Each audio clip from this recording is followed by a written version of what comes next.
दोस्त, एक बार सभी बच्चों को एपीजे अब्दुल कलाम जी ने अपने बचपन का एक बहुत ही खूबसूरत सा किस्सा सुनाया, जहां उन्होंने खुद अपनी छोटी सी उम्र में अपने शब्दों का महत्व सीखा था। और ये उनके अपने जीवन में दिए गए अनमोल शब्द ही थे जो आज भी सभी युवाओं को, हर भारतीय को, यहाँ तक कि विदेशों में भी ये उनके शब्द है जो सबको प्रेरणा से भर देते हैं। ये किस्सा उन्होंने अपनी आत्मकथा अग्नि की उड़ान में भी साझा किया।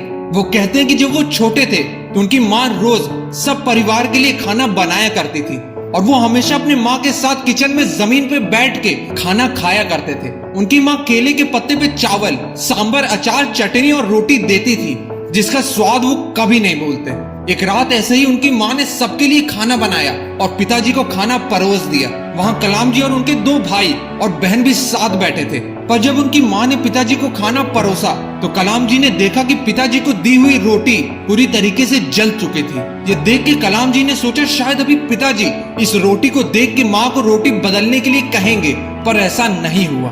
बल्कि उन्होंने बिना कुछ बोले प्रेम भाव से पूरा खाना खा लिया और फिर कलाम जी से पूछा कि कलाम, आज तुम्हारे स्कूल का दिन कैसा गया?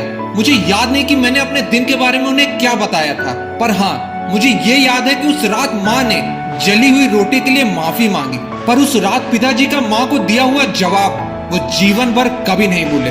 उनके पिताजी का उनकी माँ की तरफ जो जवाब था कि चिंता मत करो, मुझे जली हुई रोटी भी पसंद है। ये सुन के कलाम जी के दिमाग में बस एक ही सवाल घूम रहा था कि पिताजी को जली हुई रोटी क्यों पसंद है। तो रात में सोने जाने के वक्त उन्होंने पिताजी से ये सवाल पूछ लिया कि पिताजी, क्या आपको जली हुई रोटी सच में पसंद है? तब पिताजी ने सर हिलाते हुए कहा कि नहीं कलाम, मुझे जली हुई रोटी नहीं पसंद है। फिर उन्होंने तुरंत सवाल किया कि आपने माँ से ऐसा क्यों कहा कि आपको जली हुई रोटी पसंद है? तब कलाम जी के पिताजी ने उन्हें गले से लगा लिया और कहा, कलाम ध्यान से सुनो, तुम्हारी माँ रोज सुबह शाम बहुत मेहनत करती है और आज भी उन्होंने वैसा ही किया और वो बहुत थक चुकी होंगी। एक जली हुई रोटी किसी का कुछ बिगाड़ नहीं सकती, पर हाँ जले हुए शब्द बहुत कुछ बिगाड़ सकते हैं। कलाम, इस जीवन में परफेक्ट जैसा कुछ नहीं होता। जीवन अपूर्ण चीजों से और अपूर्ण लोगों से भरा है, इसलिए एक दूसरों की गलतियों को स्वीकार करना और रिश्तों का जश्न मनाना चुने।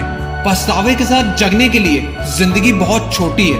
उन लोगों से प्यार करें जो आपके साथ सही व्यवहार करते हैं और उन लोगों के प्रति दया रखें जो आपके साथ सही नहीं करते। हमेशा अपने शब्दों का सही इस्तेमाल करें। दोस्त, ये शब्दों की शक्ति ही है कि कलाम जी की आज हमारे बीच ना होने के बावजूद वो अपने विचारों के द्वारा आज भी अमर हैं। आज भी कलाम जी के जीवन के कहे एक एक शब्द किसी अनंत प्रेरणा से कम नहीं। दोस्त, हर सुबह हाथ जोड़ के भगवान से ये जरूर मांगिए कि वो आपको ऐसे शब्द दे जिससे आप लोगों के दिल जीत सके। दोस्त, शब्दों का अच्छा चुनाव करें और शब्दों का इस्तेमाल डॉक्टर से बहुत अच्छे से सीखा जा सकता है, जिसे प्लासिबो इफेक्ट भी कहते हैं। जब कोई पेशेंट उनके पास आता है तो डॉक्टर पॉजिटिव वर्ड्स यूज करते हैं, जैसे कि बीमारी बड़ी नहीं है, तुम बहुत ही जल्द ठीक हो जाओगे, जिससे पेशेंट की नर्वसनेस दूर हो जाती है।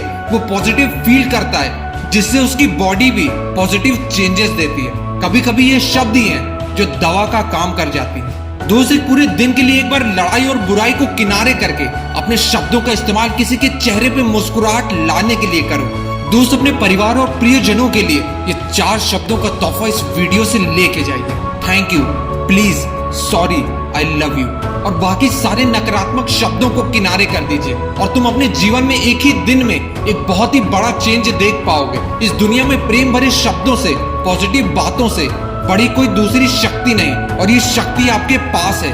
आज से इसका सही इस्तेमाल करें।